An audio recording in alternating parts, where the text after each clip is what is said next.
S மக்களே, நீங்கள் எல்லாரும் ஆவலாக எதிர்பார்த்த இத்தனை மாதங்களாக ஒரு படத்துக்காக நீங்கள் ரொம்ப வெயிட் பண்ணியிருந்தீங்க. அதுவும் தளபதி அவர்களின் லாஸ்ட் படம் ஜனநாயகன்.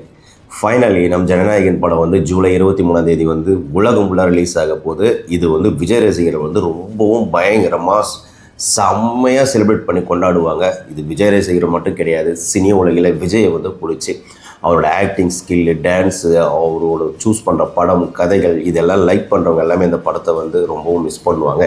ஏன்னா ஜனநாயகன் படம் தான் அந்த அவரோட லாஸ்ட் படம். அதுவும் இல்லை, இன்றைக்கி ஜனங்களின் நாயகனாக அவர் வந்து வலம் வந்துட்டுருக்கிறாரு. எஸ், மக்களாகிய நாம் ஓட்டு போட்டு முதலமைச்சராக அவர் உட்கார வச்சுருக்கிறோம். அவருடைய வேலைகள் வந்து ரொம்ப சிறப்பாக செஞ்சிட்ருக்கிறாரு. மக்கள் வந்து காமனாக நம்ம ஊர்லேயே போய் கேட்டாலே பரவாயில்ல, இந்த ஆட்சி நல்லா போயிட்டுருக்கு, ஊழல் எல்லாம் பண்ணிகிட்ருக்காங்க, யாருனா லஞ்சம் வாங்கினா உடனே வந்து அதை தெரிவிக்கணும்னு சொல்லிட்டு இது வாட்ஸ்அப்பில் நம்பர் கொடுத்துருக்காங்க. அந்த வாட்ஸ்அப் நம்பருக்கு நம்ம அது ப்ரூஃபும் அதுக்கு என்ன எந்த ஊர் என்னன்றது அந்த வாட்ஸ்அப்பில் டீட்டெயில் கொடுத்துட்டா போதும், அவங்க உடனே ஆக்ஷன் எடுத்து அதுக்கான தீர்வுகள் வந்து கொடுப்பாங்க. இதுக்கு முன்னாடி இது மாதிரி யாரும் பண்ணதில்லை. நேற்று ஒரு நியூஸ் வந்து பயங்கரமாக வைரல் போயிட்டு இருந்தது. அதாவது லஞ்சமாக ஒரு லட்ச ரூபாய்க்கு மேலே வாங்கினதாக சொல்லி அவர் மேலே நிறைய வீடியோக்கள் வந்து நேற்று வெளியிட்டிருந்தாங்க. அவர் ஆஃபீஸ்லேயே வாங்கினதாக சொல்லியிருந்தாங்க. அவரும் சாயந்தரம் வந்து இந்த மாதிரி நான் பண்ணலை, நான் எப்படி லஞ்சம் வந்து என் ஆஃபீஸில் வாங்குவேன் அந்த மாதிரி அவர் சொல்லியிருந்தார். ஆனால் நம் தமிழக வெற்றி கழகம் தலைமை அது உடனுக்குடன் அதை வந்து ஆராய்ச்சி பார்த்துட்டு அவர் உடனே நம்ம கட்சியிலிருந்து அடிப்படை உறுப்பினராக தூக்கிட்டாங்க.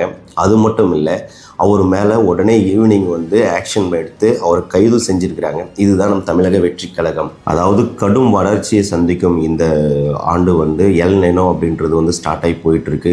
தண்ணி பஞ்சம் வந்து ரொம்ப அதிகமாக வரும். நம்ம மேட்டூர் அணையில் வந்து இப்போ தண்ணியே இல்லை.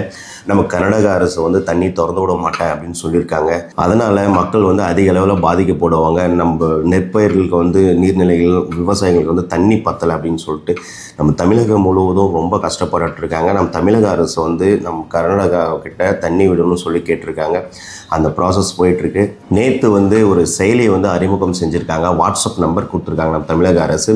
யாருனா லஞ்சம் வாங்கினாலோ லஞ்சம் கேட்டாலோ அந்த மாதிரி எதனா இருந்ததுன்னா அவங்களுக்கு தக்க ப்ரூஃபோட உங்களுக்கு அந்த வாட்ஸ்அப் நம்பருக்கு நீங்கள் வந்து தெரியப்படுத்திட்டு நான் உங்ககிட்ட நீங்கள் சொல்லிடலாம். அவங்க உடனே அதை ஆராய்ச்சி பார்த்துட்டு அவங்க மேலே பயங்கரமாக ஆக்ஷன் எடுப்பாங்க. யாராக இருந்தாலும் சரி. கவர்மெண்ட் வந்து வாட்ஸ்அப் நம்பரை அறிமுகப்படுத்தியிருக்காங்க. அந்த நம்பர் கீழே நான் போடுறேன், அதை பாருங்கள், அதை எல்லோரும் நோட் பண்ணிக்காங்க. இது உண்மையாகவே வரவேற்கத்தக்க விஷயம். நம்ம முன்னாள் அமைச்சர்கள்லாம் இருக்காங்கல்ல, அதாவது நம்ம மக்களுக்காக என்ன பணி செஞ்சேன் அப்படின்னு சொல்லிட்டு இதுக்கு முன்னாடி இருந்த கவர்மெண்ட்டு அந்த சிஎம் கீழே வேலை செஞ்சுருப்பாங்க. அதாவது மக்கள் பணிக்காக தான் அவங்கள வந்து பணி நியமனம் பண்ணுறாங்க. அவங்க எல்லாம் இப்போ என்ன தெரியுமா பண்ணுறாங்க, தமிழக முதலமைச்சர் விஜய் அண்ணாவை சராமாரியாக ஒருமையிலேயோ வல்கராவோ அசிங்கசியமாவோ எல்லாம் மேடையில் வந்து பேச ஆரம்பிக்கிறாங்க. இது வந்து வெறுப்பு அரசியலை தான் உண்டாக்கும். தயவு செய்து அந்த மாதிரிலாம் நீங்கள் பேசாதீங்க. அந்த முதல்வருக்கான ஒரு மரியாதை வந்து நீங்கள் கொடுக்கணும். அந்த பண்பு இல்லாமல் எல்லாருமே வாய்க்கு வந்தது பேசுகிறீங்க. டிஎம்கே இருக்கட்டும், ஏடிஎம்கே இருக்கட்டும், முன்னாள் அமைச்சர்கள் தான் நான் சொல்கிறேன். நம் தமிழக வெற்றி கழகம் மூலமாக சத்தியமாக ஊழலற்ற ஒரு ஆட்சி வந்து நல்லாட்சியாக நம்ம மக்களுக்கு கொடுப்பாரு. இப்போ எங்கள் ஊர்லேயே பார்த்தீங்கன்னா ஏதோ ஒரு வேலை நடக்கணும், ஊராட்சி செயலாளர்கிட்ட நாங்கள் அணுகிறோம். அதே மாதிரி அதுக்கு மேலே இருக்கிற ஆஃபீஸர்ஸ் கிட்ட நம்ம பர்சனலாக போகிறோம். இந்த டாக்குமெண்ட் விஷயமா, லேண்டு விஷயமா அந்த டாக்குமெண்ட்டை கேட்க போகிறோம். அவங்க வந்து அதுக்கான ப்ரூஃப் மட்டும் எடுத்துகிட்டு வாங்க. இந்த 100, 200, 1000, 10,000 இந்த மாதிரி லஞ்சம் வந்து கேட்குறதே கிடையாது, எனக்கு வேண்டவே வேண்டான்னு சொல்கிறாங்க. அந்தளவுக்கு இப்போ எல்லாமே பயத்தில் இருக்காங்க ஆஃபீஸர்ஸ். இது உண்மையாகவே ரொம்ப நல்ல விஷயம். இது இப்படியே கண்டினியூ ஆயிடுச்சுன்னா ஊழல் இல்லாமல் தமிழகம் கண்டிப்பாக கூடிய விரைவில் இந்த 5 ஆண்டுலேயே அதை வந்து நடைமுறைக்கு வந்துடும். இது வந்து ரொம்ப வரவேற்கத்தக்கது. மக்களோட மனநிலை அப்படி தான் போயிட்டுருக்கு. இந்த தமிழக கவர்மெண்ட்டுக்கிட்ட இன்னும் ஒன்று சொல்லிக்கிறேன். நம்ம கஜானா வந்து காலியாக இருக்குது, அது ஃபண்டு வரல, பார்ட்டி ஃபண்டு வரல அப்படின்னு சொல்லிட்டு நம்ம ரொம்ப கஷ்டப்பட்டுருக்கோம். ஒவ்வொரு திட்டமும் செயல்படுத்த முடியல.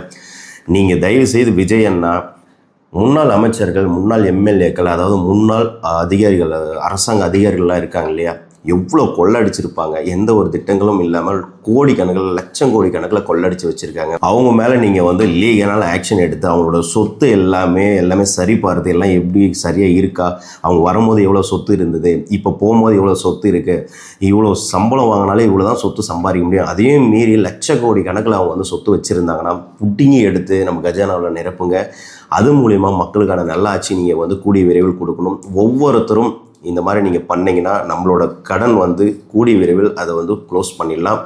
தென் ஃபைனலாக நம்ம ஜனநாயகன் மூவி வந்து ஜூலை 23 ரிலீஸ் ஆகுது. இது மக்களிடையே பயங்கரமாக ஒரு பெரிய கொண்டாட்டமாக இருக்கும். ஏன்னா விஜய் அண்ணாவோட கடைசி படம்ன்றதுனால இது ஆல்ரெடி நிறைய பிரச்சனையை சந்தித்து சென்சார் போர்டு வந்து அந்த சான்றிதழ் கொடுக்காம நிறையா பிரச்சனை போயிட்டு இருந்தது எல்லாரும் பார்த்துருந்துருப்போம். இது தேர்தலுக்கு முன்னாடி வந்து ரிலீஸ் பண்ணக்கூடாதுன்னு சொல்லிட்டு நிறைய ட்ரை பண்ணாங்க, அதே மாதிரி பண்ண முடியல. இன்றைக்கி அவர் தமிழக முதலமைச்சராக ஆயிட்டார். அவரோட கடைசி படமான அந்த படம் மக்கள் கொண்டாடி தீக்குவாங்க. உலகம் ஃபுல்லாக இது வந்து பயங்கரமான ஒரு எதிர்பார்ப்போடு பார்க்குறாங்க. அதே மாதிரி ஒவ்வொரு தேட்டர்லையுமே கொஞ்சம் பாதுகாப்பு வலுப்படுத்துங்க. ஏன்னா தேட்டருக்குள்ளே பல அசம்பாவிதம் நடக்கிறதுக்கு வாய்ப்புகள் இருக்குது. கூட்டங்கள் அதிகமாக உள்ளே வரும். அந்த கூட்டத்தில் ஏதாவது நடந்துருச்சுன்னா அது பழி ஃபுல்லாக நம்ம தமிழக கவர்மெண்ட் மேலே தான் வரும். அது விஜய் அண்ணா மேலே தான் அது ரொம்ப பாதிக்கும். மக்களே தயவு செய்து பாதுகாப்பாக போயிட்டு படத்தை பார்த்துட்டு பாதுகாப்பாக வாங்க. வேறு எதுவும் அவங்க வச்சுக்காதீங்க. தேவையில்லாமல் சண்டைகள் வேண்டாம். இதை பற்றி நீங்கள் என்ன நினைக்கிறீங்க கீழே கமெண்ட் பண்ணுங்கள். மறக்காமல் ஒரு லைக், ஒரு ஷேர் அண்ட் சப்ஸ்கிரைப் பண்ணிவிடுங்க. நன்றி, வணக்கம்.